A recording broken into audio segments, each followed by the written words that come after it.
Hello, I'm going to talk a little bit about how to do an iron-on applique on fleece. So first, you want to have your piece. You want to have your double adhesive interfacing. And you just lay that and cut it out.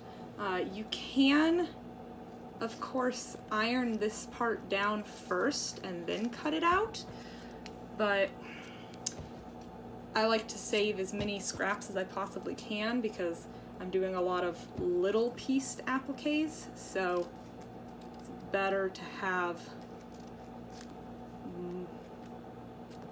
this that hasn't been heated, the webbing that hasn't been heated. So I'll cut it down first. And you want to flip that so it's paper side up and really gently press it. Just a little tap. So now that's going to be adhered together. Let it cool just a tiny bit and peel the paper backing off. So you can see the shiny, that's where the glue is now. This is when I do just fix up trims so I don't get excess glue on my final piece. And I don't use my nice fabric scissors for this because it's paper and glue. All right.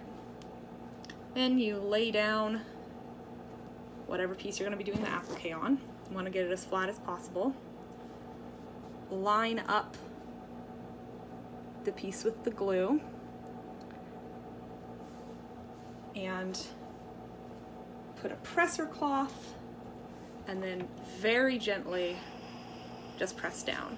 Now the settings on these irons, you want it on synthetic or a pretty low setting, then with lots of steam.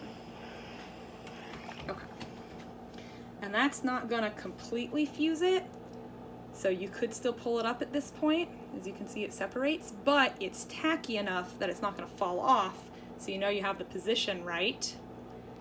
When you flip it over, and you're gonna spend a little more time here, I like to just start just by steaming it, and then press the iron down.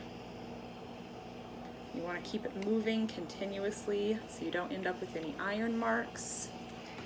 And because it is on the back, I will take the presser cloth away and just do a couple swipes just like that. Then your piece is adhered on pretty good. I don't know if you can see, like, I have to pull pretty hard before it starts separating, and even then it's only really separating on the edges, not in the middle anymore. And now you can go and do your stitching so that it stays completely flat, and then, finish it up, and you have a nice little applique on fleece where it's not melted, but it's not gonna move while you're doing your machine sewing.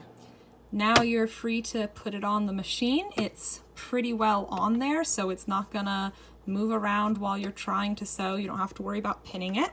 I like to get a matching color of thread and do a satin stitch along my edge. And just move it through the machine.